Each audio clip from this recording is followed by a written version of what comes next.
তো বন্ধুরা, সবাইকে হ্যাপি নিউ ইয়ার। তো আজকে হচ্ছে বছরের প্রথম দিন শুরু, একদম 1 তারিখ আজকে হচ্ছে, ঠিক আছে? তো আমি কিছু কথা বলতে চাই এ নিয়ে, তোমরা প্লিজ শোনো কথাগুলো।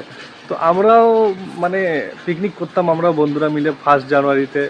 তো ওই পিকনিকটা আর হয়ে উঠছে না, কারণ সবাই সবাই জায়গায় ব্যস্ত। বন্ধুরা বন্ধুরা কাজে ব্যস্ত, আমি আমার জায়গায় কাজে ব্যস্ত। তো কারো আর এই পিকনিকটা আর হচ্ছে না।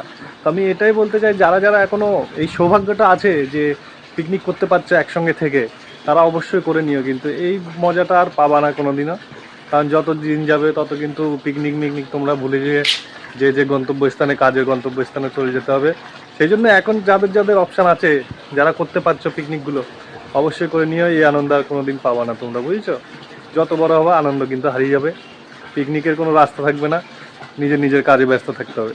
এখন আমরা বন্ধুরা সব যে জায়গা মতো আলাদা আলাদা শহরে, ঠিক আছে? আমার ভাইরা আলাদা আলাদা জায়গায়, আর পিকনিক করার রাস্তা নেই। বছরে একবার হয়তো পুজোর সময় দেখা হয়, তাও সবার সঙ্গে দেখা হয় না, বুঝছো? তো যাদের যাদের এখনো অপশান আছে দেখা টাকা করার, পিকনিক করার, তারা অবশ্যই করে নিও। আর সবাইকে হ্যাপি নিউ ইয়ার। কেমন আছেন আপনারা অবশ্যই কমেন্টে জানাবেন। 2025 কেমন কাটলো জানাবে, ঠিক আছে? 2026 যেন ভালো কাটে তোমাদের।